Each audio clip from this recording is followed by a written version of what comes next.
সামনে একটা বড় ফাসাদ অপেক্ষা করছে, আল্লাহ ভালো জানেন। একটা বড় মালহামা হবে পৃথিবীতে, মহাযুদ্ধ।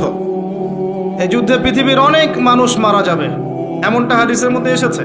কে জানে, আল্লাহ ভালো জানেন এটা কবে হবে, কত সালে, কিভাবে হবে। এমন হতেও পারে এটাই সেই পারমাণবিক যুদ্ধের সূচনা, আল্লাহু আলাম। কারণ তারা শুরু করেছিল চাইনকে কেন্দ্র করে, সেখানে পারে নাই। কেন্দ্র করে চেষ্টা করেছে একটা মহাযুদ্ধ লাগানোর, পারে নাই।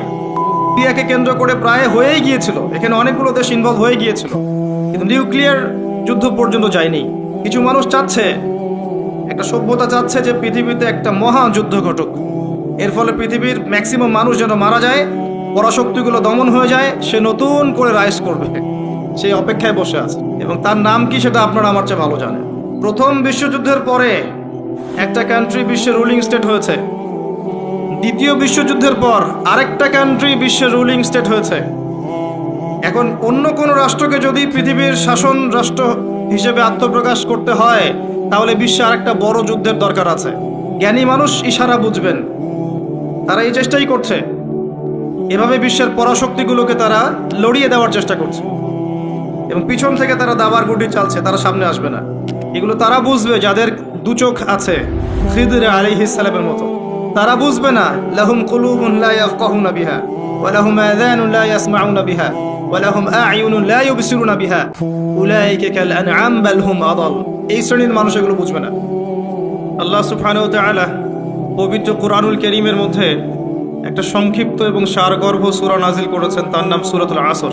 আল্লাহ পাক এই সূরার মধ্যে মানব জাতির সাফল্যের, ইহকালীন কল্যাণ আর পরকালীন মুক্তির 4টা মৌলিক কাজ বলেছেন, যেটা আপনারা অনেকেই জানেন।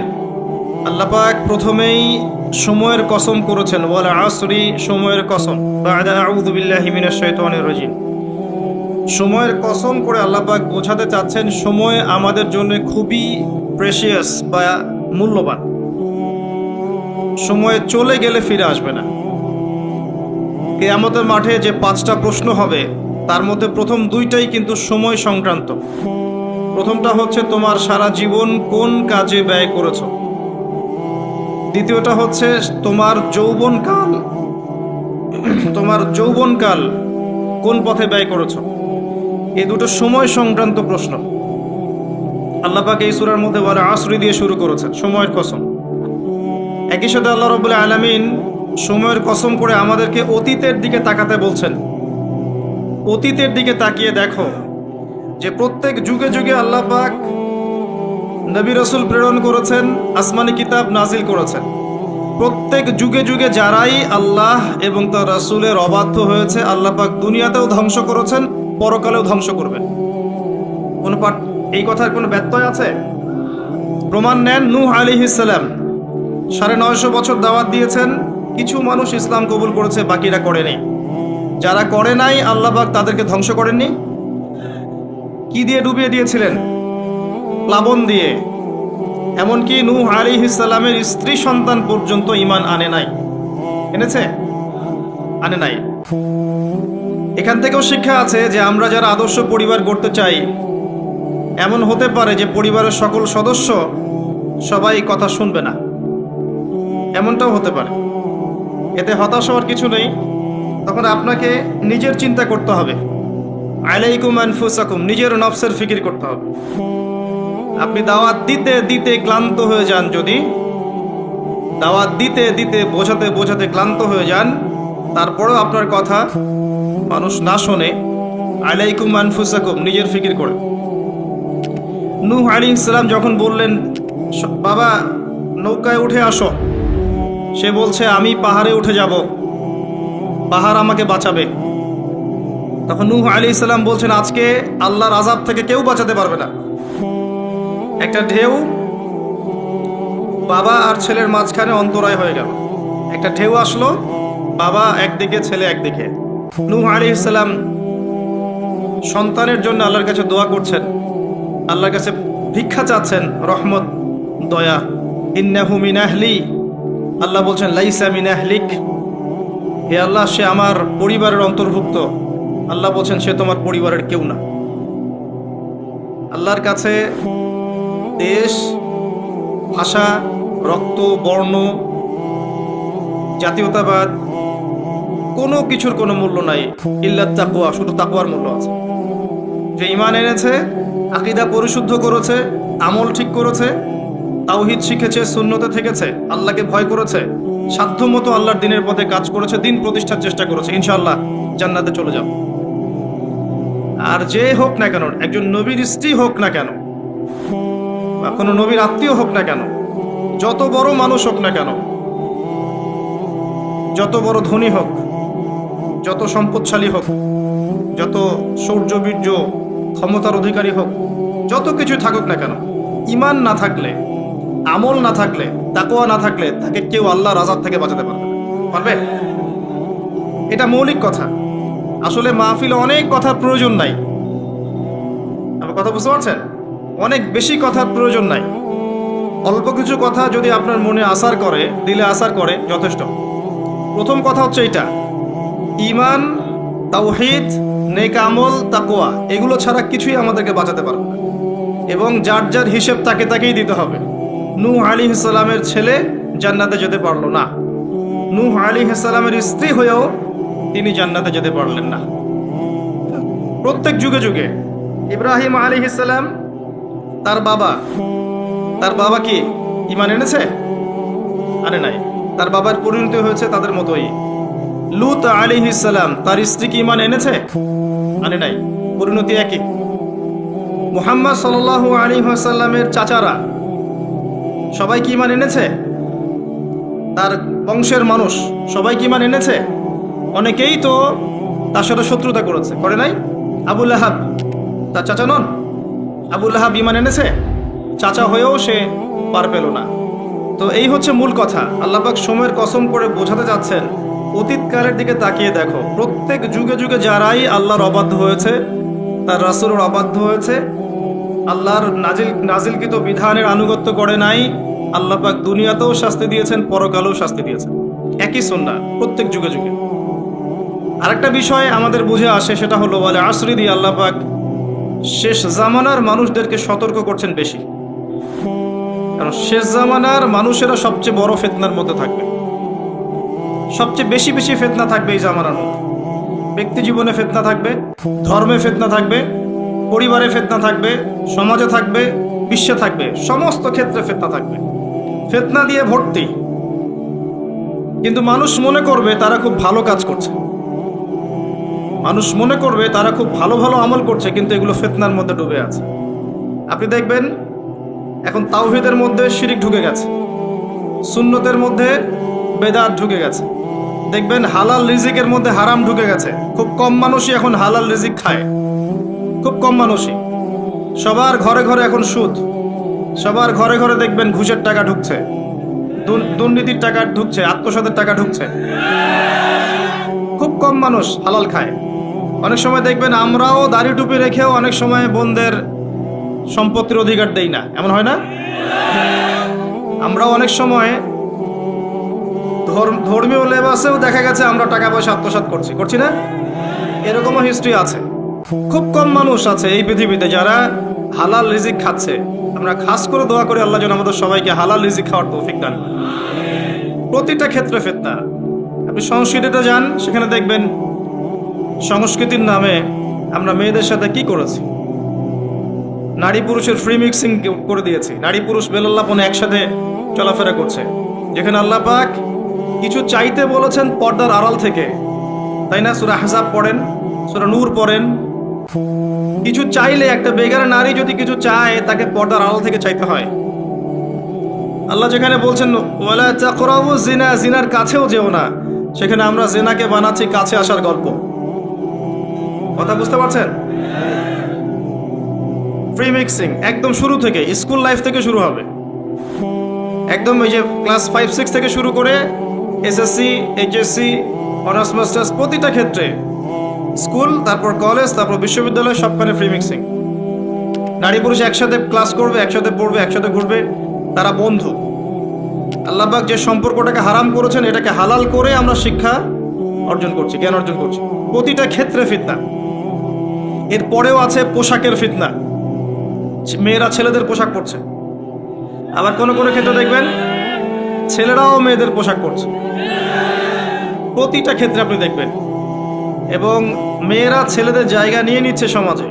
প্রতিটা ক্ষেত্রে আপনি গিয়ে দেখেন, হোক সেটা আপনার দোকান বা শপিং মলস বা এয়ারপোর্ট বা আপনার ফিল্ম ইন্ডাস্ট্রি বা মডেলিং বা সংস্কৃতির কোনো ক্ষেত্র বা ব্যাংকিং সেক্টর বা corporate sector, even political sector, সব জায়গায় গিয়ে দেখবেন আপনি মেয়েরা ছেলেদের জায়গা নিয়ে নিচ্ছে। ফ্রি মিক্সিং, এটা ফ্রি মিক্সিংয়ের কারণে। এর ফলে আরও কিছু বিষয় হয়েছে। এর ফলে দেখবেন আপনি জেনা বাড়বে, পরকীয়া বাড়বে, ব্যভিচার বাড়বে, টিজিং বাড়বে, এবং কোনো কোনো ক্ষেত্রে দেখবেন পরিবারের কাঠামো ভেঙে যাবে, ধর্ষণ বাড়বে। এর উপরেও আছে আপনার এই যে নগ্ন ফিল্মস, এই ফিল্মসগুলো দেখার মধ্য দিয়ে এবং গোপনে গোপনে এই পাপের সংস্কৃতিতে লিপ্ত থাকার মধ্য দিয়ে মানুষ ভিতর থেকে পশু হয়ে যাচ্ছে।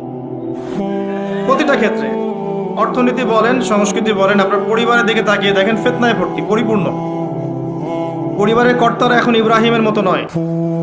পরিবারের সন্তান সন্ততি কোরআন সুন্নাহ বোঝে না, ওযুর ফরজ বোঝে না, নামাজ কালাম ঠিক মতো পড়ে না। পরিবারের মেয়েরা দেখবেন পর্দা করে না। পরিবারে তালিম নাই, হৃদ্যতা, ভালোবাসা নাই, ইল্লা মাশা আল্লাহ। এর বাইরে আল্লাহর কিছু বান্দা আছেন, তাদের কথা ভিন্ন।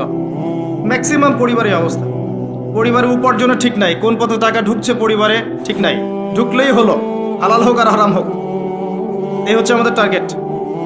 এনিহাও যে কোনোভাবে আমাকে একটা জমি কিনতে হবে, বাড়ি করতে হবে, গাড়ি করতে হবে, স্ট্যাটাস বাড়াতে হবে, যেভাবেই হোক আমাকে এগুলো অর্জন করতে হবে। এই হচ্ছে আমাদের জীবনের উদ্দেশ্য। এখন ওয়ার্ল্ড অ্যাফেয়ার্সে গিয়ে তাকিয়ে দেখেন যে ইন্নাল ইনসানা লাফি খুসর, মানুষ অবশ্যই ক্ষতির মধ্যে আছে। আল্লাহ পাক বলেছেন এই পৃথিবীতে মানুষের ক্ষতি দুই রকম হয়, ইহকালীন এবং পরকালীন। দুনিয়াতে যত করাপশন বা দুর্নীতি, এর মূল কেন্দ্র হচ্ছে মানুষ। প্রতিটা ক্ষেত্রে মানুষ ফিতনা ফাসাদ সৃষ্টি করেছে। আল্লাহ এই কথাটা বলেছেন, যাহারাল ফাসাদু ফিল বাররি ওয়াল বাহরি বিমা কাসাবাত আইদিন নাস। জলে স্থলে যত বিপর্যয় ছড়িয়ে পড়েছে, এটা মানুষের হাতের কামাই, মানুষের হাতের কামাই। এমনকি আমরা পরিবেশটাকেও নষ্ট করে ফেলেছি, আবহাওয়াকে নষ্ট করে ফেলেছি, জলবায়ু নষ্ট করে ফেলেছি, পানির স্তর নিচে নামিয়ে দিচ্ছি, অপচয় করেছি।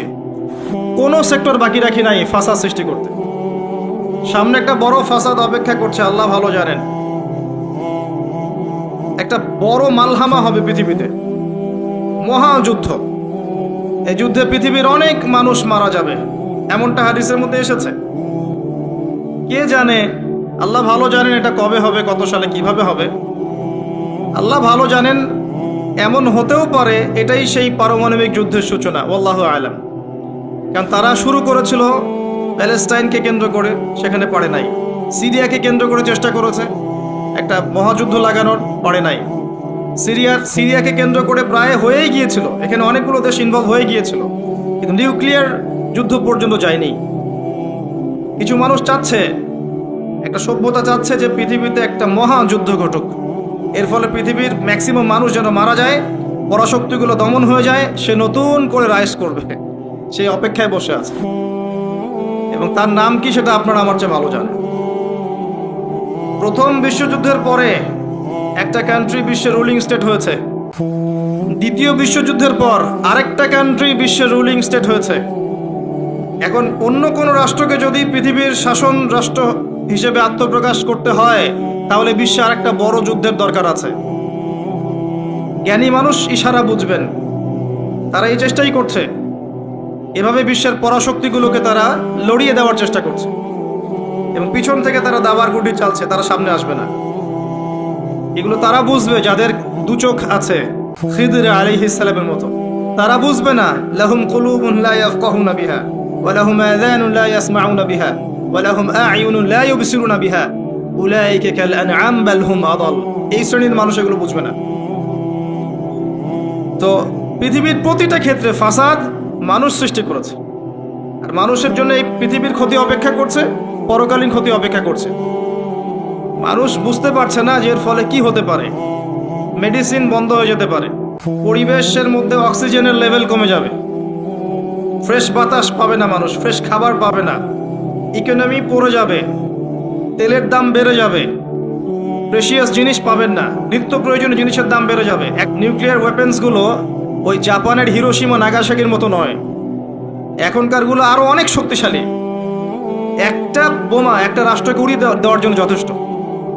মানুষ কঙ্কাল ছাই হয়ে যাবে, কিচ্ছু করতে পারবে না। আর যেসব রাষ্ট্রের এই ক্ষেপণাস্ত্র প্রতিরক্ষা ব্যবস্থা নাই, তাদের অবস্থা তো আরো অবস্থা খারাপ। কথা বুঝতে পারছেন না? ক্ষেপণাস্ত্র প্রতিরক্ষা ব্যবস্থা থাকে, কেউ যদি মিসাইল ছোড়ে সেটাকে আকাশেই ধ্বংস করা যায়। সেই প্রতিরক্ষা ব্যবস্থা যাদের নাই, তাদের কি অবস্থা হবে চিন্তা করতে পারে। এই মালহামায় মুসলিমরাও জড়িয়ে যাবে, কারণ বিশ্ব এখন একটা, যেটা আমরা বলি যে গ্রামের মতো, ভিলেজ, একটা ওয়ার্ল্ড ভিলেজ, বিশ্ব একটা গ্রামের মতো হয়ে গেছে এখন। একদিকে ঢিল পড়লে আরেকদিকে প্রভাব পড়বে, তাই পুরো বিশ্ব একটা পরিবারের মতো হয়ে গেছে। একদিকে সমস্যা সৃষ্টি হলে সমস্ত বিষয়ের দিকে ইফেক্ট হবে, প্রত্যেকটা রাষ্ট্র ইফেক্টেড হবে। তো কেউই আমরা ক্ষতি থেকে মুক্ত নই, না দুনিয়ার ক্ষতি না পরকালে। আর পরকালের ক্ষতি তো আপনারা আমার চেয়ে ভালো জানেন। মানুষের জন্য অপেক্ষা করছে পরকালের সওয়াল জবাব, কবরের আযাব, মিজান, ফুলসিরাত, জান্নাত জাহান্নাম। ইন্নাল ইনসানা লাফি খুসর। তারপরেও মনে হয় আমাদের চালচলন দেখলে যে ক্ষতি আমাদেরকে স্পর্শ করবে না। আমাদের ব্যাপারটা অনেকটা এমন যে আরে অন্যদিকে কি হয় হোক, আমি তো ভালো আছি। যখন সবকিছু নষ্ট হয়ে যায় তখন নিজেও ভালো থাকা যায় না। থাকা যায়? যখন সবকিছু নষ্ট হয়ে যায় তখন নিজেও আর ভালো থাকা যায় না। তো আমাদের ভাগ্যেও ক্ষতি অপেক্ষা করছে, এটা সময়ের ব্যাপার মাত্র। এখনো যদি আমরা সচেতন না হই, নিজেদের ফিউচারের চিন্তা না করি, নিজেদের আমল, আকীদা, পরিবার, রিজিক এগুলোকে না গুছিয়ে নেই, তাহলে সমস্যা আছে। আমরা কি সমস্যায় পড়তে চাই? আল্লাহ পাক আমাদের সবার আকীদাকে পরিশুদ্ধ করুন, আমিন। বেশি থেকে বেশি নেক আমল করার তৌফিক দান করুন, আমিন। আমাদের পরিবারগুলোকে আল্লাহ পাক জান্নাতি পরিবার রূপে কবুল করে নিন, আমিন। সবাইকে আল্লাহ পাক হালাল রিজিকের ব্যবস্থা করে দিন। দিন ইসলামকে প্রতিষ্ঠা করার তৌফিক আল্লাহ পাক আমাদেরকে দান করুন। এবার আসেন, আল্লাহ 4টা কাজের কথা বলেছেন এই সূরার মধ্যে। ইল্লাল্লাযীনা আমানু ওয়া আমিলুস সলিহাত ওয়া তাওয়াসাউ বিল হক ওয়া তাওয়াসাউ বিস সাবর। এই 4টা কাজ যে মুমিনরা করতে পারবে, মুসলিমরা করতে পারবে, আল্লাহ পাক তাদেরকে ফিতনা থেকে বাঁচিয়ে রাখবেন ইনশাআল্লাহ তাআলা। 1 নম্বর কাজ ঈমান। ঈমানের পিলার কয়টা? 3টা? 6টা? কয়টা? ইসলামের পিলার 5টা, ঈমানের পিলার কয়টা? 6টা। আল্লাহর প্রতি বিশ্বাস 1 নাম্বার, ফেরেশতাগণের প্রতি বিশ্বাস 2 নাম্বার, 3 নাম্বার আসমানি কিতাব সমূহে বিশ্বাস, 4 নাম্বার নবী রসুলগণে বিশ্বাস, 5 নাম্বার পরকালে বিশ্বাস, ওয়াল ইয়াউমিল আখির, পরকালে বিশ্বাস, আর 6 নাম্বার হচ্ছে তাকদীর বা ভাগ্যের ভালো মন্দের প্রতি বিশ্বাস। এগুলোকে 3টা কাজ করতে হয়। মনে বিশ্বাস করতে হয়, মুখে স্বীকৃতি প্রদান করতে হয়, এবং কাজে বাস্তবায়ন করতে হয়। কেউ যদি খালি বলে, মুখে বলে লা ইলাহা ইল্লাল্লাহ, কাজ নাই, চলবে? এই 3টা হচ্ছে আমাদের ঈমানকে টিকিয়ে রাখার মূল মন্ত্র। মনে বিশ্বাস, মৌখিক স্বীকৃতি এবং কাজে বাস্তবায়ন। আল্লাহ পাক আমাদের সবাইকে এটা করার তৌফিক দান করুন। এই ঈমান আনার পরে আমলে সালেহ করতে হয়। আমলে সালেহ কি জিনিস? সহজ কথায় বলছি, কোরআন এবং সুন্নায়, কোরআন এবং হাদিসে আল্লাহ এবং তার রাসূল সাল্লাল্লাহু আলাইহি ওয়াসাল্লাম যতগুলো কাজ করতে বলেছেন সেগুলো করা হচ্ছে আমলে সালেহ। এবং কোরআন এবং সুন্নায় আল্লাহ এবং তার রাসূল যত বিষয় থেকে নিষেধ করেছেন সেগুলো থেকে দূরে থাকাও হচ্ছে আমলে সালেহ। কথা কি বোঝা যায়?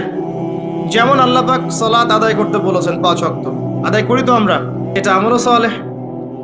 আল্লাহ পাক যাকাত দিতে বলেছেন, নেশাব পরিমাণ সম্পত্তি হলে যাকাত দেই তো আমরা, এটা আমলে সালেহ। দেখছেন ভয়েস কমে গেছে। যাকাত সবাই দেন? সবাই যাকাত দেয় না।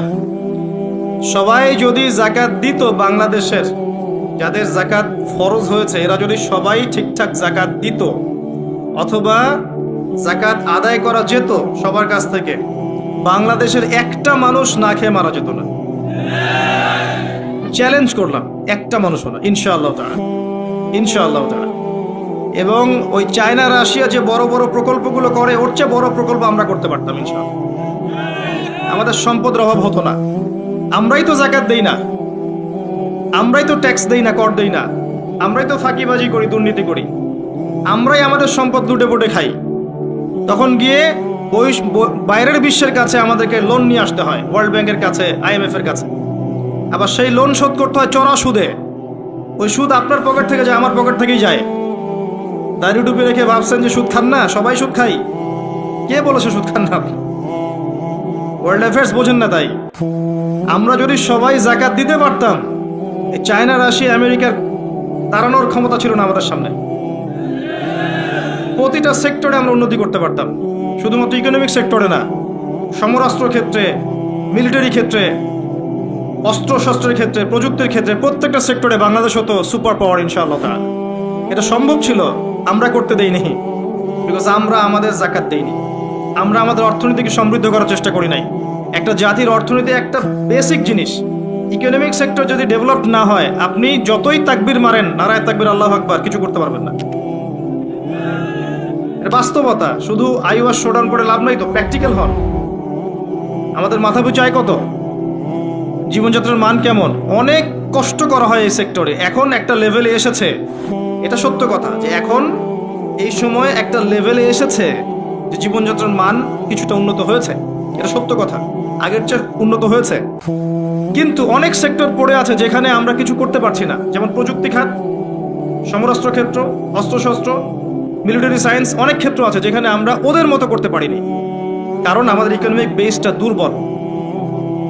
আমাদেরকে ওদের সুদ নিতে হচ্ছে, ওদের কাছ থেকে দান নিতে হচ্ছে, এবং ওরা শুধু এমনি এমনি আমাদেরকে হেল্প করতে চায় না, ওরা ওদের স্বার্থ বজায় রেখেই আমাদেরকে হেল্প করতে চায়। যে উপকার করতে চায়, টাকার ঝুলি নিয়ে, বাস্কেট অফ মানি নিয়ে সামনে আসে, এমনি এমনি আসে না। ওরা ওদের স্বার্থ বুঝে শুনে এটা করতে চায়, চড়া সুদ নিবে তারা, এবং এগুলো সুদ দিতে দিতে আমাদের অবস্থা খারাপ হয়ে যায়। যাকাত দেন প্রিয় ভাইরা, যাকাত দেন। যাকাত আপনার ইকোনমিক সেকশনটাকে সাম্যাবস্থায় নিয়ে আসবে, এবং যাদেরকে আল্লাহ পাক কিছু ক্ষমতা দিয়েছেন, তাদের উচিত, আমি সম্মানের সাথে বলবো, তাদের উচিত যে নিসাব পরিমাণ সম্পদ যাদের হয়েছে, মুসলিমদের অ্যাটলিস্ট, এটা তো অমুসলিমদের সাথে সম্পর্কিত না, মুসলিমদের নিসাব পরিমাণ সম্পদ যাদের হয়েছে, এই যাকাতটাকে সুষ্ঠুভাবে আদায় করার একটা সিস্টেম চালু করেন। দেখবেন ইনশাআল্লাহ তাআলা ইকোনমিক সেকশন অনেক ডেভেলপড হবে ইনশাআল্লাহ। আমরা আমাদের টাকা দিয়ে চলবো। আমাদের দেশে কি ফলে না বলেন তো? এমন কোন জিনিস আছে যেটা আমাদের দেশে ফলে না? কোন মৌলিক চাহিদা, খাদ্য, বস্ত্র, বাসস্থান, চিকিৎসা, শিক্ষা, কোন সেক্টরটাতে আমরা পিছিয়ে আছি বলেন তো? প্রতিটা জিনিস আল্লাহ পাক এই বাংলাদেশকে উজাড় করে দিয়েছেন। ভালো করে চিন্তা, সমুদ্র আছে আপনার, নদী আছে আপনার সবুজ শ্যামল মাঠ দিয়ে ভর্তি, আপনার ধান, গম, পাট, কত কি যে হচ্ছে বাংলাদেশে, অবাক করা বিষয়। এই দেশের মাটিতে অনেক বড় বড় আল্লাহর ওলিরা এসেছিলেন, জানেন? অনেক বড় বড় দোয়া করেছেন তারা দেশের জন্য, এই জায়গার জন্য। জায়গাটা এমনি এমনি তো সুজলা সফল হয়নি। আল্লাহর বান্দারা যখন এখানে তাওহীদে থাকবে, সুন্নতে থাকবে, ইসলামে থাকবে, আল্লাহ আসমান জমিনের বরকতের দরজা খুলে দেবেন ইনশাআল্লাহ। এখন পর্যন্ত এখানে বহু বরেণ্য ওলামা কেরাম আছেন, আল্লাহকে সেজদা করা মানুষের অভাব নাই। মানুষ 5 ওয়াক্ত নামাজ পড়ে, মানুষের মধ্যে ইসলামের প্রেম আছে, মহব্বত আছে। রমজান মাসে তারা আরো বেশি মুসল্লি হয়ে যায়। অনেক দুর্বলতা আছে, কিন্তু আমাদের দেশের মানুষ ইসলামকে ভালোবাসে না, কোরআনকে ভালোবাসে। আল্লাহ পাক রহমতের প্রতিটা দরজা খুলে দিয়েছেন দেশের জন্য। মাটি উর্বর, আপনার সাগর আছে, গ্যাস পাওয়া যাচ্ছে, কয়দিন পর তেল পাওয়া যাবে, আর অনেক কিছুই পাওয়া যাবে। যদি আমরা আমাদের ক্ষেত্রে সৎ হতাম, আমরা আমাদের সম্পদ কাজে লাগাতে পারতাম, যাকাত নিতাম ঠিকঠাক মতো, কেউ দুর্নীতি করতাম না, কোনো দেশের কাছে লোন নেওয়ার কোনো প্রয়োজন ছিল না আমাদের। আমরা আমাদের মতো করে চলতে পারতাম, মাথা উঁচু করে। এখন এই ক্ষমতা আল্লাহ পাক যাদেরকে দিয়েছেন, তারা যদি এই বিষয়গুলোর দিকে চোখ দেন, এটাই সবে কল্যাণকর। এটা সবার দায়িত্ব নয়, যাদেরকে আল্লাহ পাক এই দায়িত্ব দিয়েছেন তাদের জন্য এই বিষয়গুলো।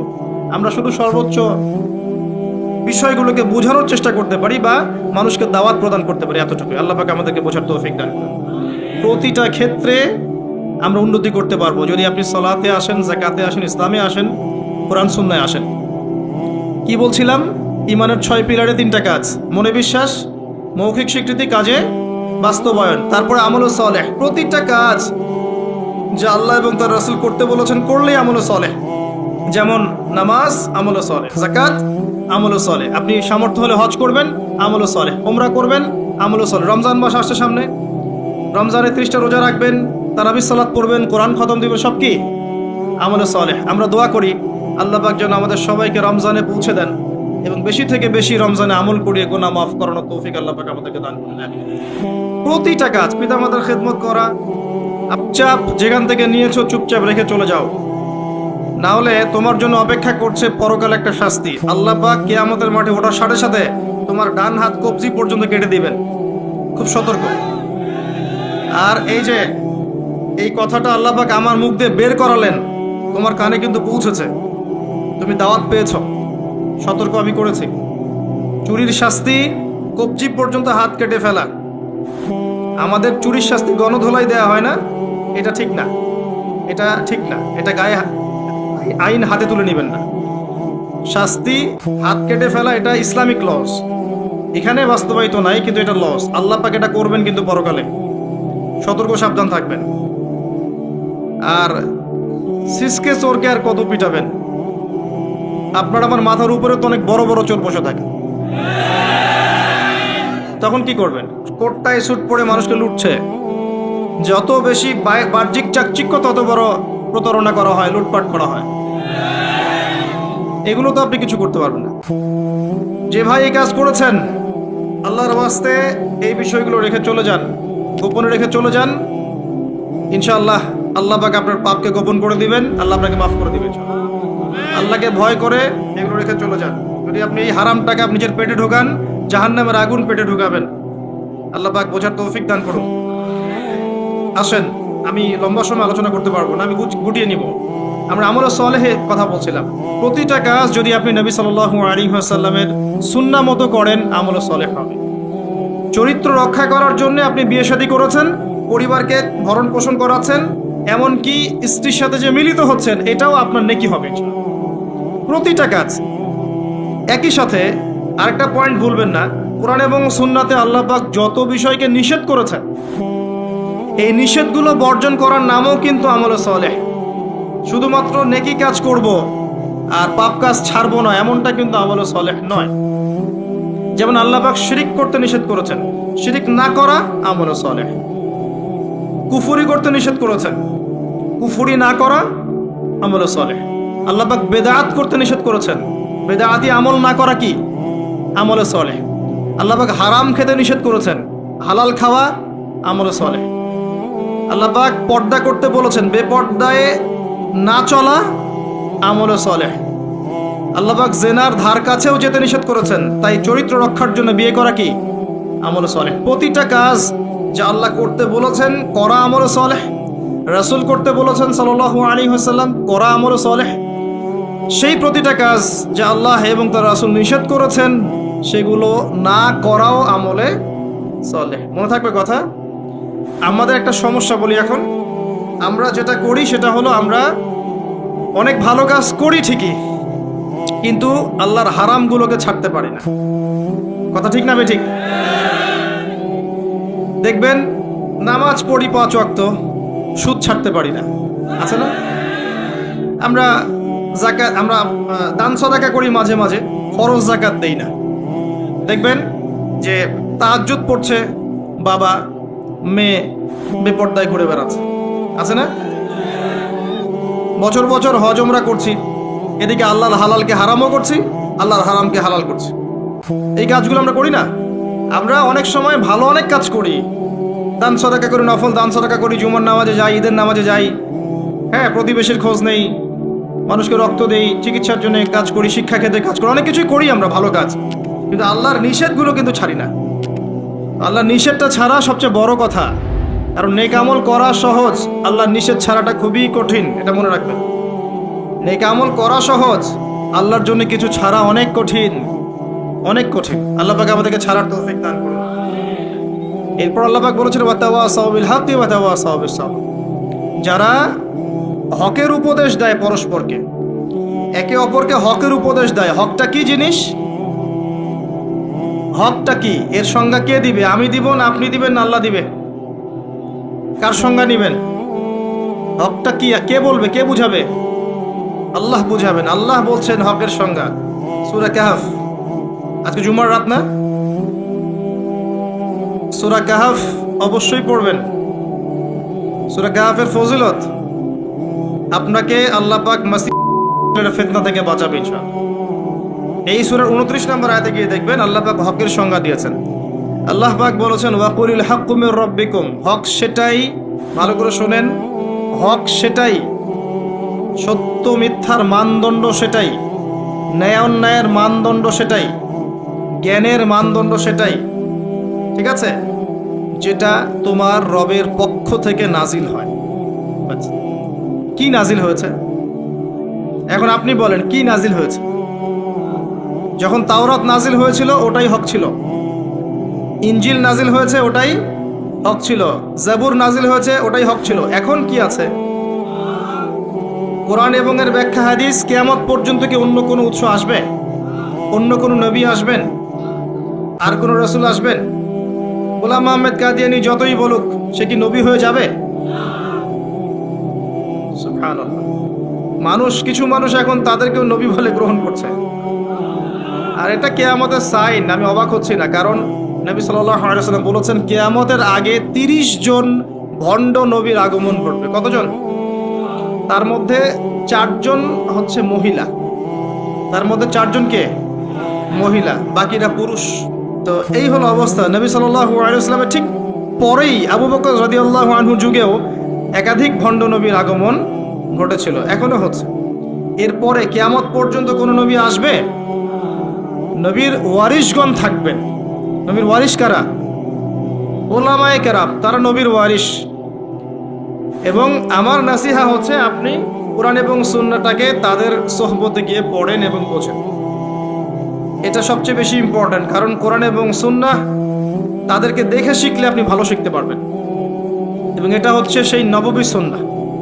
এখানে গিয়ে আপনি দেখতে পারেন, একজন সাধারণ মানুষ হিসেবে আপনি দেখতে পারেন যে অনেকের মাঝখানে হয়তো ইখতিলাফ আছে, ঠিক আছে, মত পার্থক্য আছে। এই মত পার্থক্যে আপনি ঢুকবেন না। তারা যদি মত পার্থক্য করে এটা তাদের উপর ছেড়ে দেন। আপনি সবাইকে সম্মান করবেন। কথা বুঝতে পারছেন? আপনি সব আলেমদেরকে সম্মান করবেন। হকপন্থী ওলামায়ে কেরাম যারা আছেন সবাইকে আপনি সম্মান করবেন। সবার সাথে আপনি সখ্যতা বজায় রাখবেন। তারা আপোষে কার সাথে কি করছে এটা আপনার দেখার দরকার। কথা বুঝতে পারছেন? উদারভাবে যদি চিন্তা করেন তখন আপনি বুঝবেন যে আমরা সবাই এক এবং আমরা সবাই মুসলিম উম্মার অংশ। কেউ কারো শত্রু নই, আমরা সবাই একে অপরের ভাই। যদি কেউ আপনাকে ভাই মনে না করে, আপনি তাকে ভাই মনে করেন, ইনশাআল্লাহ ঐক্য হয়ে যাবে। আল্লাহ পাক তৌফিক দান করুন বোঝার। আরেকটা মূলনীতি আছে যা আমি চেষ্টা করি মেনে চলার, যে প্রত্যেকের মাঝে আপনি কিছু ভালো জিনিস পাবেন। যে আপনাকে দু একটা বাজে কথা বলছে বা ভুল বুঝছে বা আপনার সমালোচনা করছে, তার মধ্যেও দেখবেন আপনি দু একটা ভালো জিনিস আছে না? ওইটা আপনি নিয়ে নেন, ওই ভালোটুকু আপনি নেন। সে আপনাকে বকা দিয়েছে, গালি দিয়েছে বা তোহমত দিয়েছে বলে তার ভালোটা নিবেন না, এমনটা করেন না। তার ভালোটুকু আপনি নিয়ে নেন উদার মনে। আর প্রত্যেকের মধ্যে আপনি দেখবেন কিছু বিতর্কিত বিষয় আছে, খারাপ, যেটা খারাপ, এই খারাপগুলো আপনি নিবেন না, আপনি এড়িয়ে যাবেন। তখন দেখবেন আপনি সবার মাঝে একটা হৃদ্যতার বন্ধন তৈরি করতে পারবেন, অন্যথায় সম্ভব না। আর আমরা যতই ক্ষমতার দাপট দেখাই না কেন, আমরা যদি ইউনাইটেড না থাকি আমাদের কোনো মূল্য নাই বিশ্বের দরবারে। শোনেন ভাই, আল কোরআনুল কারীমকে অবমাননা করা, একজন অমুসলিম, একজন নাস্তিক বা একজন মুরতাদ কোরআনকে অবমাননা করেছে, এর চেয়ে বড় অবমাননা আমার দৃষ্টিতে এটাই যে কোরআনের একটা সরাসরি বিধানকে আমরা লঙ্ঘন করছি। আপনাকে দেখাচ্ছি আমি। আল্লাহ পাক বলেছেন ওয়া'তাসিমু বিহাবলিল্লাহি জামিআ, এটা প্রথম হুকুম। তোমরা আল্লাহর রজ্জুটা শক্ত করে ধরো, ওয়া'তাসিমু, শক্ত করে ধরো, জামিআন, ঐক্যবদ্ধভাবে, এভাবে হাতের আঙ্গুলগুলোর মধ্যে কোনো ফাঁক নাই, সেভাবে। সূরা সফ পড়ে দেখবেন, কান্নাহুম বুনিয়ানুম মারসুস, এইভাবে আল্লাহ পাক ধরতে বলেছেন, এভাবে। এটা প্রথম হুকুম। তারপরেই আবার বলেছেন ওয়ালা তাফাররাকু, এরকম হয়ে যেও না। দুটো কথা, ধরো আর বিভক্ত হয়েও না। আমরা ধরিও নাই, বিভক্ত হয়েছি।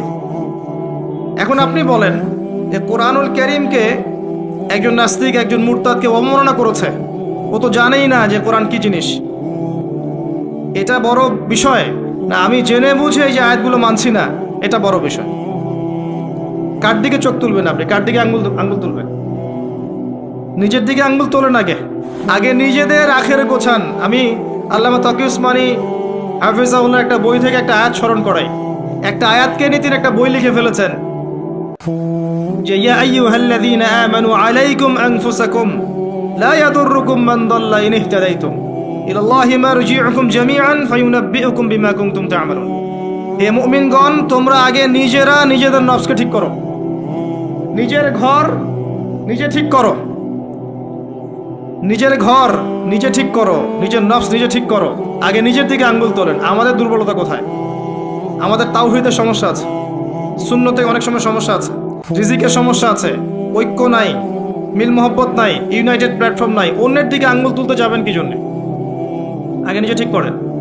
আলাইকুম আনফুসাকুম, এখানে আমরা কোরআনের সরাসরি বিরোধিতা করেছি, লঙ্ঘন করেছি। এটা কোরআনের আরো বড় অবমাননা আমার দৃষ্টিতে। এজন্যই রিকোয়েস্ট করি যে অ্যাটলিস্ট অর্থগুলো বোঝার চেষ্টা করুন। আপনি তিলাওয়াত তো করবেনই, প্রত্যেক হরফে 10 নাকি পাবেনই, এটাতে তো কেউ বাধা দিবে না। প্রত্যেক হরফে 10টা করে নাকি পাবেন। এই যে আয়াতটা আমি পড়ে শোনালাম, এটার যদি অর্থটা আপনি না জানতেন তাহলে কি এই মেসেজটা পেতেন? এই মেসেজটা কি পাওয়ার দরকার নাই? এটাই আল্লাহ পাক বলছেন ওয়াযারু মা বাকিয়া মিনার রিবা, সুদের অবশিষ্ট অংশ ছেড়ে দাও।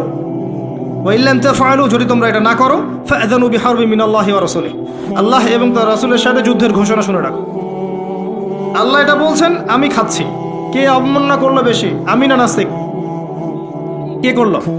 আর এই যে আয়াতটা আমি পড়ে শোনালাম, এটার যদি আপনাকে আমি অর্থটা না বলতাম, আপনি কি বুঝতে পারতেন? এই অর্থ জানার দরকার নাই, এটাই বোঝাচ্ছি। প্রতিটা ক্ষেত্রে ওয়ালা তাকরাবু জিনা, জিনার কাছেও যেও না। আমরা করছি আতিউল্লাহ ওয়া আতিউর রাসূল, আল্লাহর আনুগত্য করো, রাসূলের আনুগত্য করো, করছি না। তো আমরা কোরআনের যে আয়াতগুলোকে মানছি না বা আমল করছি না, এটা কি কোরআনের অবমাননা হচ্ছে না? এবং আল্লাহর এই মেসেজগুলো যে আমরা বোঝার চেষ্টা করছি না, এটা কি কোরআনের অবমাননা হচ্ছে না? কোরআনের ভিতরে তো ঢুকতে হবে, এর হকটা আদায় করতে হবে। আল্লাহ পাক আমাদেরকে বোঝার তৌফিক এনায়েত করুন, আমিন। এবং এই কাজগুলো কাদের? যারা এগুলোর জ্ঞানে দক্ষ, তাদের কাছে গিয়ে আপনি এগুলো জানবেন।